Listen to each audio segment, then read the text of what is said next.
E aí galera, tudo beleza? Hoje a gente vai falar sobre a produção da música Can't Feel My Face do The Weeknd. Basicamente a gente vai entender como foi feita a produção e como que na mixagem as coisas foram colocadas ali no lugar direitinho. Eu tô com os stems aqui da mixagem, com alguns instrumentos somados, e a gente vai poder falar um pouquinho sobre os efeitos que foram aplicados, a forma como foi gravado e tudo mais. O arranjo, a forma e vários aspectos que estão relacionados à assinatura do artista propriamente dito, né? No caso, o The Weeknd ele trabalha bastante com alguns aspectos específicos, como escala pentatônica, uns saltos de quarta e quinta, que aqui não estão tão evidentes nessa música porque ela teve uma outra abordagem um pouco diferente das músicas tradicionais dele, até porque ela foi composta pelo Max Martin. Então, bora lá dar uma olhada nos stems que a gente vai entender direitinho cada um desses pontos. Vamos lá, eu vou botar o fone aqui e a gente já pode começar. Bom, nessa primeira parte aqui eu quero mostrar como funciona a introdução da música, né? Se a gente olhar aqui, nesse trecho, a gente tem basicamente um opening, né? Uma abertura da música, mesmo antes da introdução, que é feita com só isso aqui.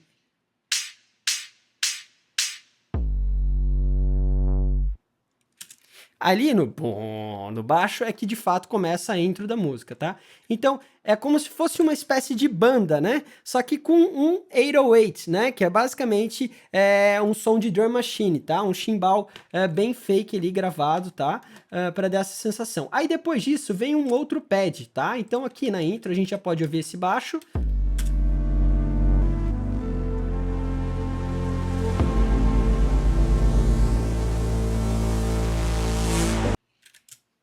Tá? E aí vai começar o verso. Então reparem, a intro ela só tem 4 compassos e a abertura aqui também tem 4 compassos. Aí fica muito mais simples da gente entender exatamente qual é a função. Na verdade, essa abertura ela tem só 2 compassos.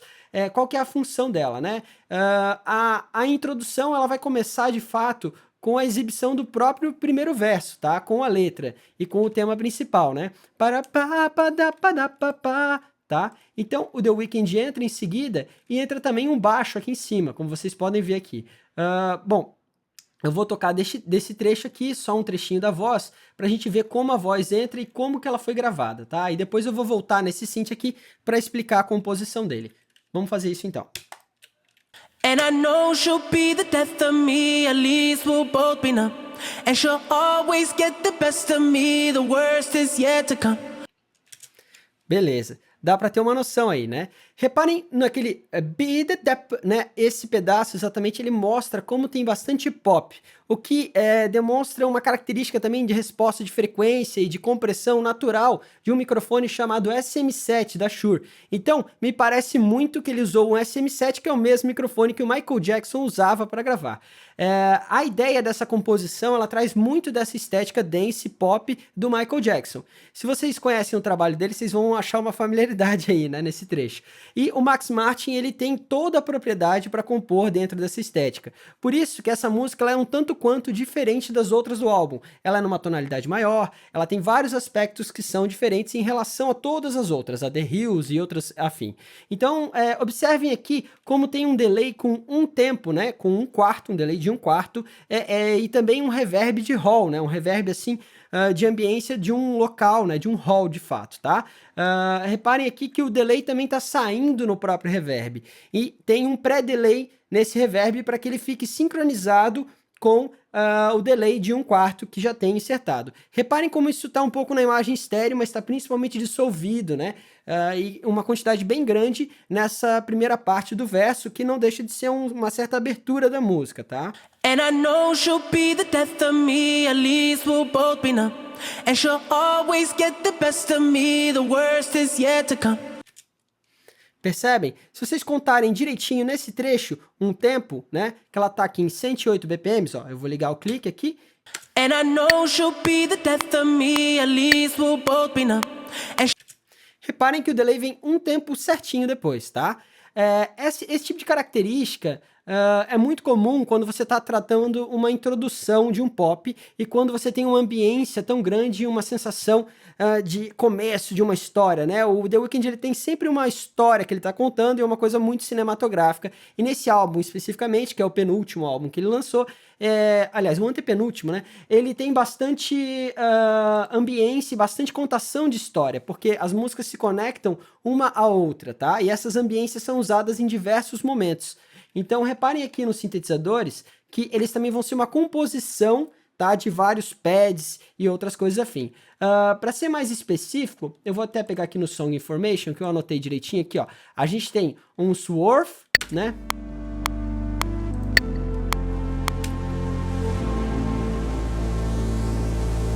Vamos de novo.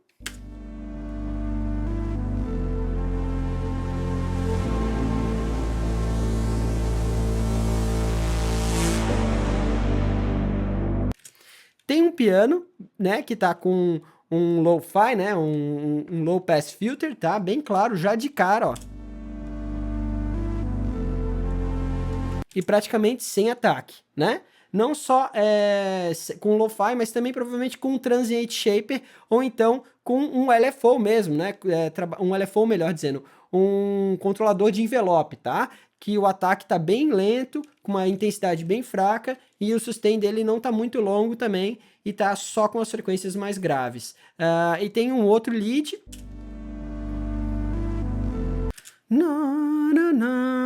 Né? E tem um atrás, tá? Que é basicamente um pluck, tá? Esse pluck aí, ó, o pad.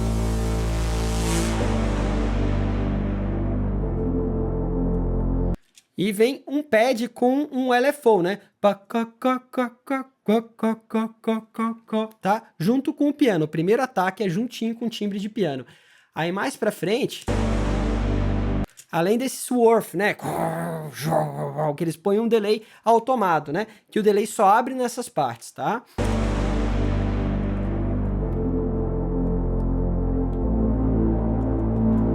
Lo-fi. Cordas. Não é?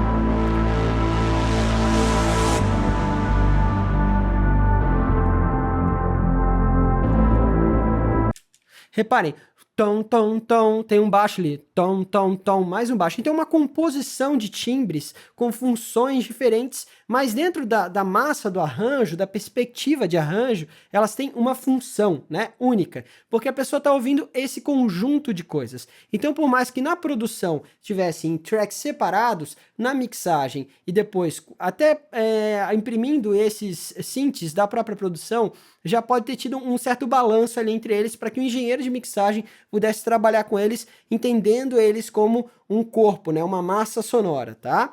Além disso, tem também, vamos dar uma ouvida mais para cima aqui, eu vou pegar especificamente esse baixo aqui, né, que vai entrar na cabeça desse verso, tá? Reparem, é um baixo com delay, uma coisa que é comum, não tanto, né?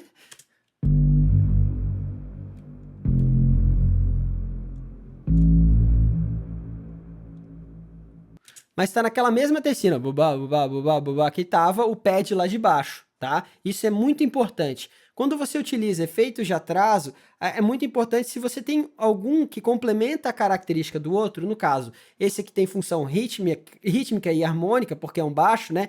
Que ele complemente isso com esse mesmo tempo que o outro delay do outro pad, tá?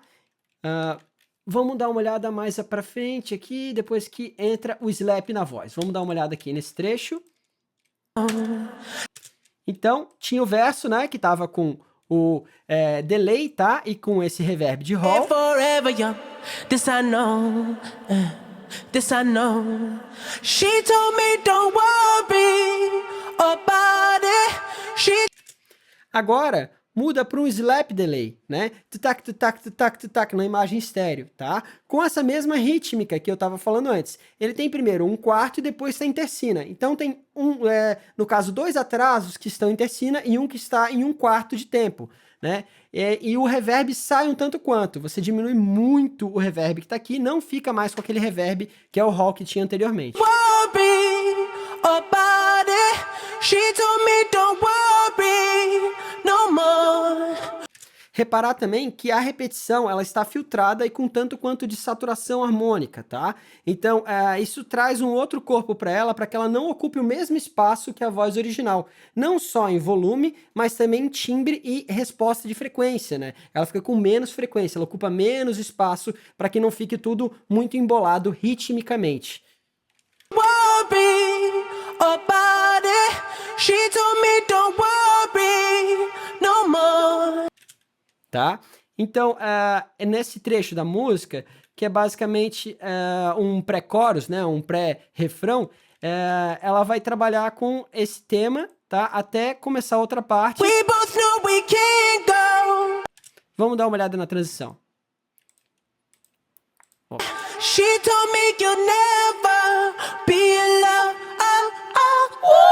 I can feel my face when I'm with you.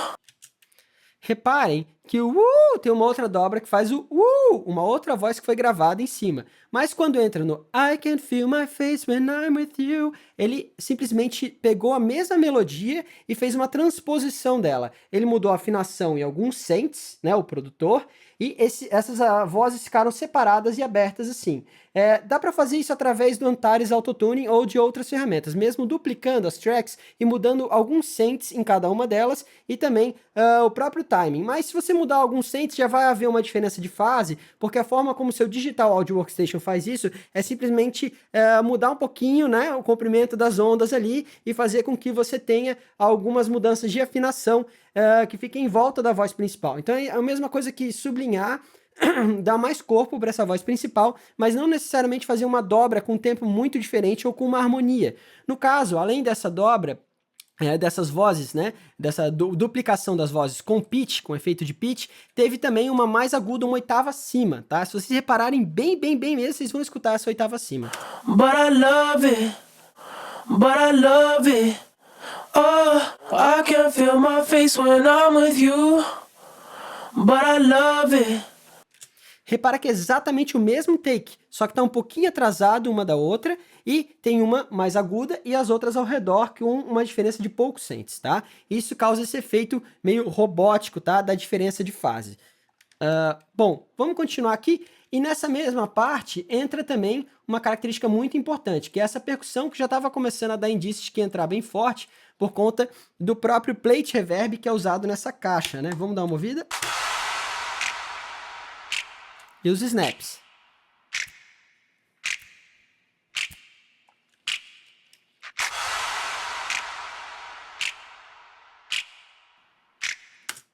Beleza. É basicamente esse plate gigante, né, que ele usa, e também aqui na hora que a caixa entra.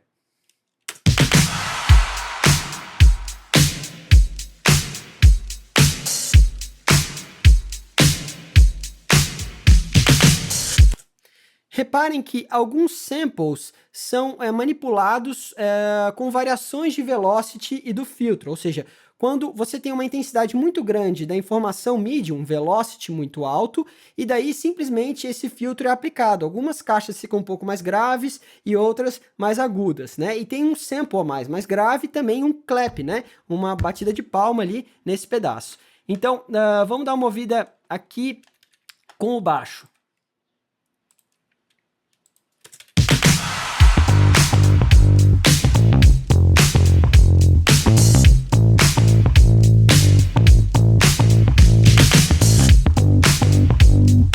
Opa, veio um pad aqui diferente, né? Então, esse pad está somando a esse baixo. Por isso que eles estão até no mesmo stem printado, porque esses stems provavelmente são stems oriundos da própria mixagem. Então, você já tinha a soma de vários canais pós-mixagem, né?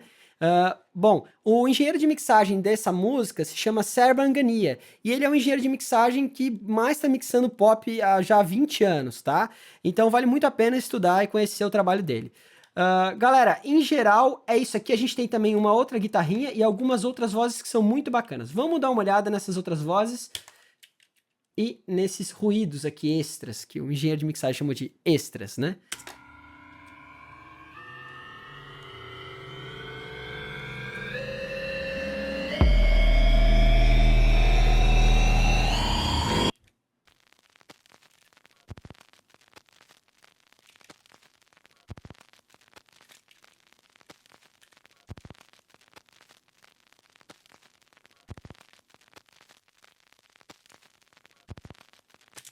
tem uma rítmica aí nesse vinil girando, né? É uma simulação de vinil, tá? Que traz uma rítmica muito interessante. E foi usado em outras músicas também, tá? Foi usado na The Hills, foi usado em outras músicas do próprio The Weeknd. Vamos dar uma olhada aqui.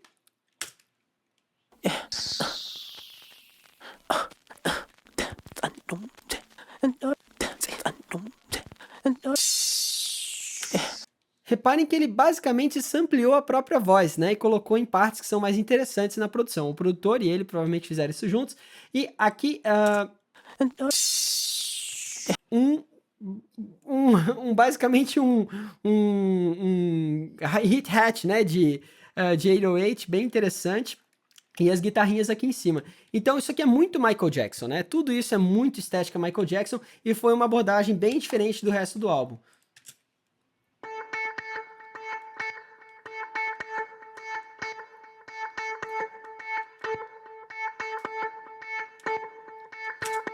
Disco Guitar. O que é esse Disco Guitar, né? É justamente a ideia de trazer um pouco dessa coisa dançante. E reparem que ela não tem o ataque, porque provavelmente foi aplicada aqui alguma compressão forte no ataque, ou então um processador de dinâmica ainda mais drástico, como um Transient Shaper, tá? Reparem também no delay dela, tá? Ela tá com slap delay, tá? Que é esse que fica parecendo com um ping-pong, mas não chega a ser tão enfático o ataque como no ping-pong, tá? O slap delay ele fica um pouco mais dissolvido.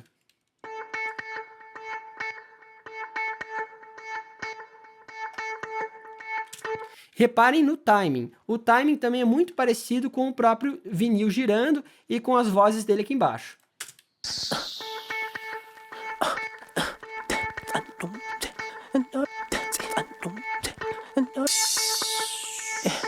Rola um groove aí, né?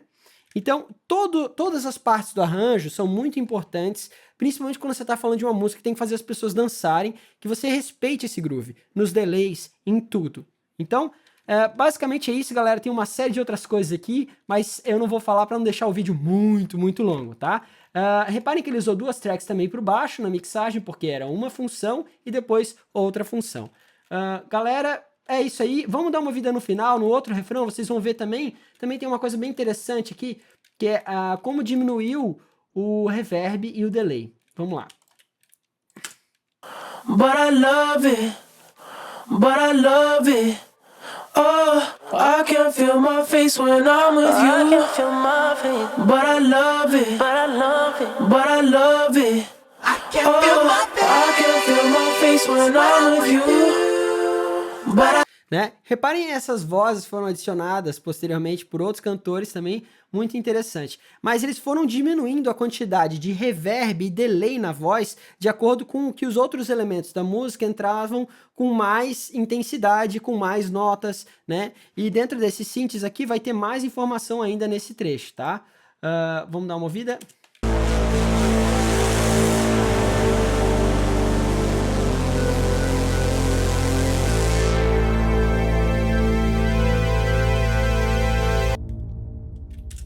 Corta ali, né? Vem um low pass filter aqui, né? Filtro de low pass. E nessa outra parte foi um pouquinho diferente a forma como finalizou. Parece um disco girando, né? Ó. Então, galera, dê uma ouvida nessa música que eu tenho certeza que vocês vão achar várias coisas muito bacanas, bem como nós pudemos encontrar aqui nos stems. Então, se vocês curtem muito esse trabalho do The Weeknd, é só dar uma procurada aí no YouTube que vocês vão encontrar.